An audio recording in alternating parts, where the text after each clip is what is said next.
जय हिंद साथियों, अगर आप क्लास 10 में हैं तो आपको इस प्रकार के प्रश्न आने चाहिए।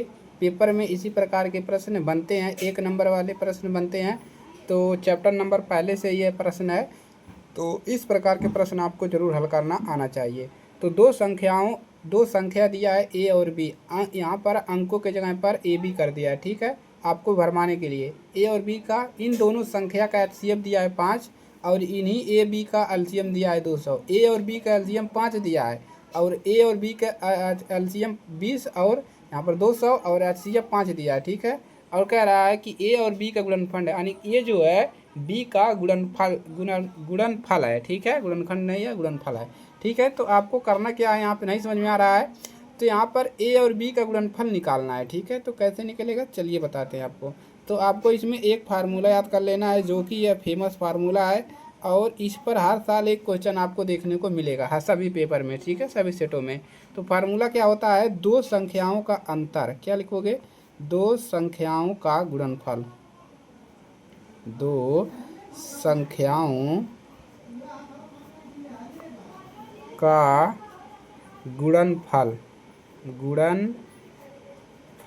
देखिए दो संख्याओं का गुणनफल का जो फार्मूला होता है वो क्या होता है, आपका होता है एच सी एफ गुणे एल सी एम, ठीक है। इसमें ये फार्मूला कहाँ पर यूज होता है, अगर मान लीजिए किसी का एच सी एफ दिया है, एलसीएम निकालना है तब यह फार्मूला यूज होता है, एलसीएम दिया है, एचसीएम निकालना है तब फार्मूला यूज होता है, और इन सभी प्रश्नों को हल करने के लिए यूज किया जाता है, ठीक है।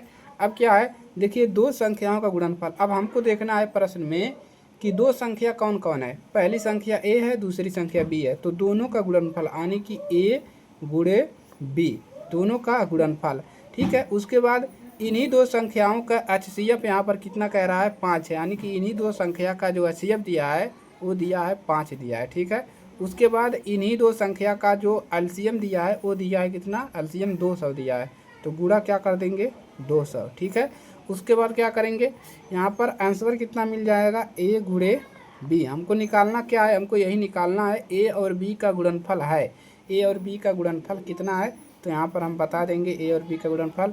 अब 5 का गुणा कर देंगे, 5 शून्य शून्य, 5 शून्य शून्य, 5 दूना 10, तो आंसर कितना मिल गया, ए और बी का गुणनफल कितना है, 1000 है, आंसर यही आपका है। तो इस प्रकार से प्रश्नों को अगर आप लगाएंगे तो एग्जामिनर खुश, सभी खुश, आपको पूरा नंबर मिलेगा, ठीक है। तो लाइक कर दीजिएगा, शेयर कर दीजिएगा, चैनल पर नए हैं सब्सक्राइब कर लीजिएगा। मिलते हैं अगली क्लास में। जय हिंद, वंदे मातरम।